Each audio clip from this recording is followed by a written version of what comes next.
Bukti, setelah statement saya keluar, ya, saya pulang, ternyata Qurtubi membacakan satu narasi dengan bahasa kalau diskusi ini sudah memutuskan nasab Ba'alawi sahih.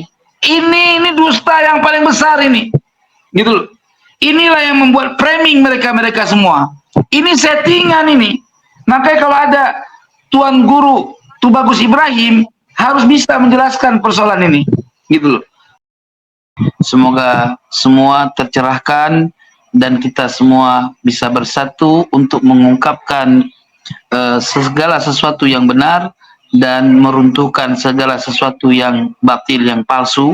Dalam hal ini adalah tentang keterkaitan kepalsuan nasabnya Bani Ba'alwi yang memang tidak terverifikasi dari segala kitab-kitab turas, dari mulai kitab nasab, kitab tarikh, dan kitab-kitab tentang kesufian juga tidak tertera. Oleh sebab itu saya ingin sampaikan kepada tuan-tuan semua bahwa waktu kejadian diskusi di Banten, di Kesultanan Banten, ini saya cerita karena saya adalah pelaku sejarah Kesultanan Banten dalam diskusi ya. Perlu diketahui bahwa sebenarnya awal mulanya diskusi itu di Benda Kerep pertama sekali.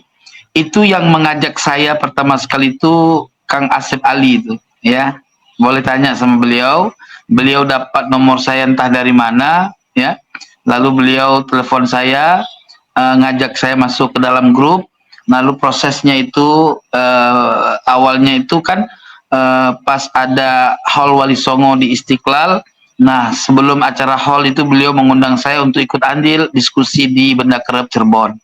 Dalam diskusi di Cirebon, kita sudah sepakat menghakimi bahwa memutuskan bahwa nasab Ba'alwi itu nasab tidak sahih, ya, artinya masih dalam perputaran mukhtalafun fih pada masa itu, ya. Tapi mukhtalafun fih itu dalam istilah ilmu nasab adalah nasab yang dhaif, ya, yang lemah sekali, ya. Karena nasab sahih itu hanya diakui dengan derajat sahih, tidak ada yang muqabilnya. Kemudian setelah diskusi itu berlangsung, ada wacana berlanjut kepada diskusi kedua. Diminta pada saat itu di tempatnya belum pada saat itu awalnya diskusi itu diminta dilanjutkan di Kesultanan Cirebon awalnya. Namun kemudian ada saran bahwa karena di Kesultanan Banten adalah merupakan keluarga juga dari Kesultanan Cirebon, maka diajaklah diskusi kedua di Kesultanan Banten. Nah, pada saat diskusi itulah teman-teman yang dirahmati oleh Allah, ya,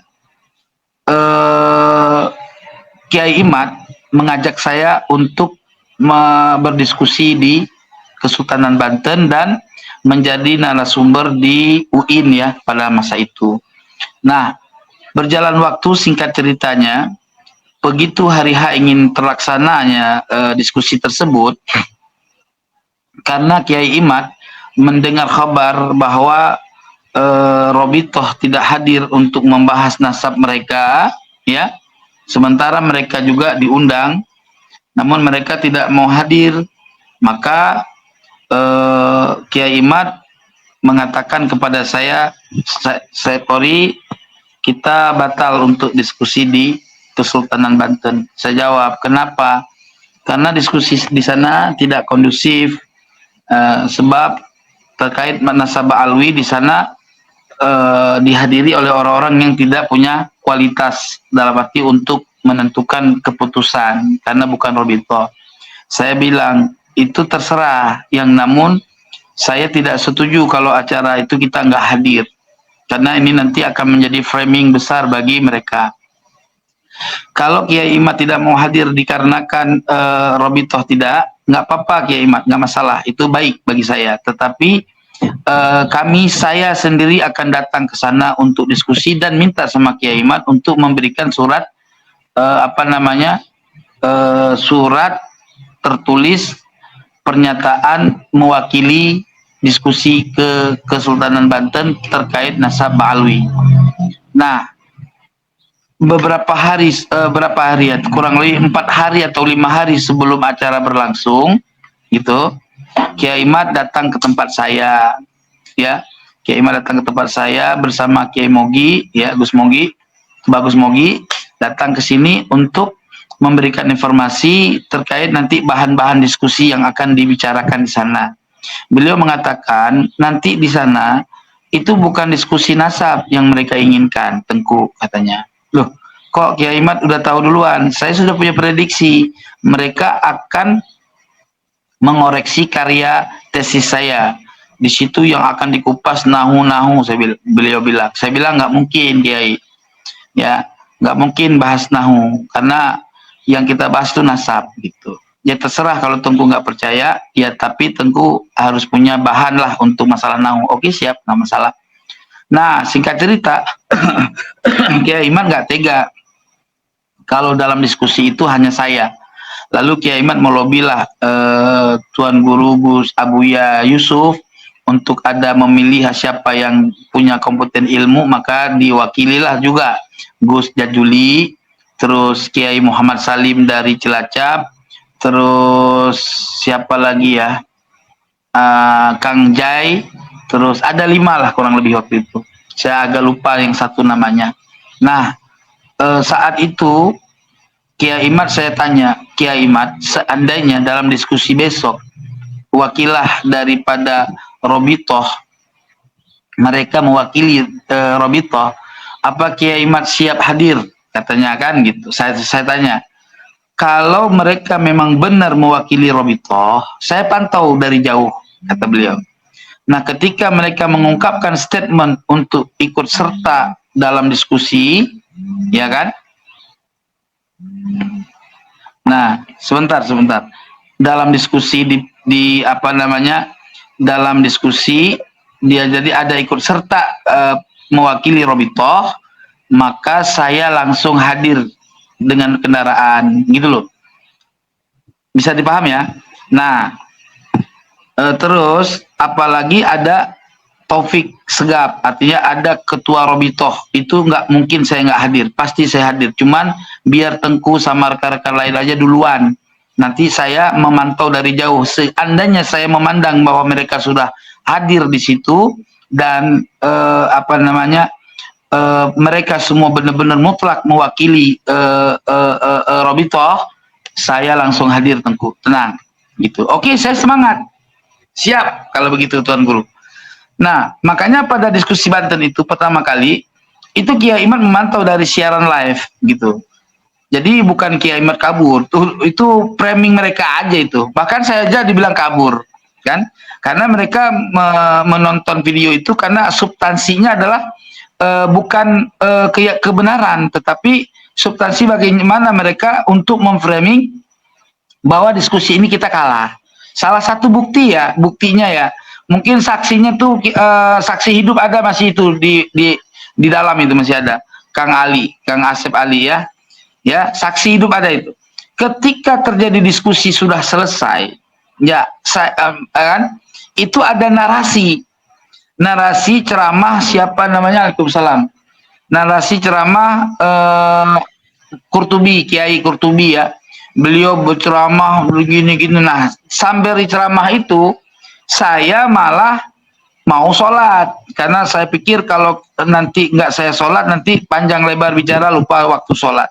Akhirnya saya ke tempat wudhu, saya sholat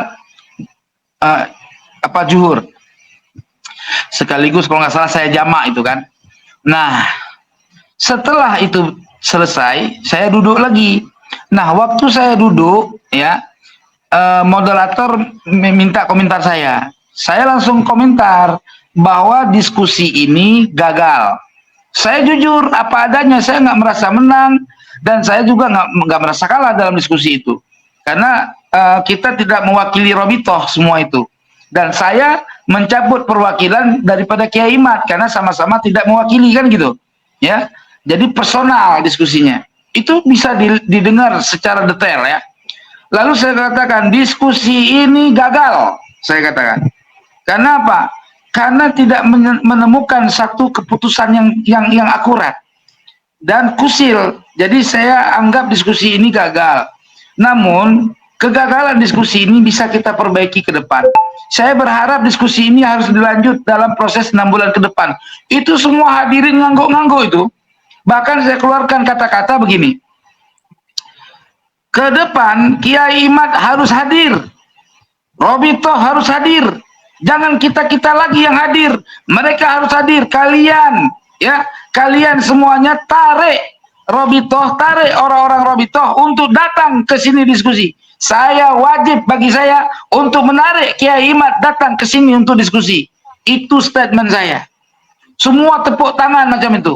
Artinya mereka setuju. Tuan-tuan yang dirahmati oleh Allah. Nah, tapi yang sungguh aneh tapi nyata, saya anggap diskusi itu curang juga, ya, bukan karena apa-apa ya. Bukti, setelah statement saya keluar, ya, saya pulang, ternyata Qurtubi membacakan satu narasi dengan bahasa kalau diskusi ini sudah memutuskan nasabah Alawi Sohi. Ini dusta yang paling besar ini, gitu loh. Inilah yang membuat framing mereka semua. Ini settingan ini. Makanya kalau ada Tuan Guru Tubagus Ibrahim harus bisa menjelaskan persoalan ini, gitu loh. Maka oleh sebab itu kebetulan Tuan Guru Tubagus Ibrahim, beliau mungkin saat ini sedang ada di Mekah, ya. Nah, ini saksi bisu apa saksi mata nih, Kang Ali, Kang Asep. Saksi hidup. Nah, saksi mata ya. Nah, narasi saya atau penjelasan saya tadi saya potong-potong, intinya kejelasannya seperti itu. Dalam diskusi itu saya dikeroyok. Ya, untung pandai bersilat saya. Kalau nggak pandai bersilat, gigi saya rontok dulu. Nah, oleh sebab itu teman-teman yang dirahmati oleh Allah, yang saya sampaikan ini 14 menit, 15 menit ya, saya anggap cukup. Mungkin nanti bisa kita sambung dengan wawancara selanjutnya. Endingnya diskusi yang kita terakhir berakhir dengan kesepakatan bahwa harus diulang kembali dalam 6 bulan ke depan. Karena kebetulan 6 bulan ke depan itu terjadi adanya apa namanya ya, pemilihan umum ya, pemilihan umum lah intinya. Makanya ditunda sampai sekarang. Kemarin saya sudah pernah datang ke Kiai Tubagus Ibrahim untuk merealisasikan diskusi kedua, ya. Saya ingin bertemu sama Qurtubi, sama Buya Qurtubi. Tapi Buya Qurtubi menghindar diri, artinya mungkin dia masih kesel kali sama saya. Saya maluin dia dalam ilmu nahu, ya sudahlah, nggak apa-apa. Kata beliau, saya nggak ada di tempat. Akhirnya saya wawancara sama Tubagus Ibrahim dan sama beberapa rekannya yang lain untuk mencari solusi terkait diskusi kedua ini, season kedua. Dan Tubagus Ibrahim sangat senang, sangat mendukung diskusi ini. Demikian yang dapat saya laporkan. Wassalamualaikum warahmatullahi wabarakatuh. Oke.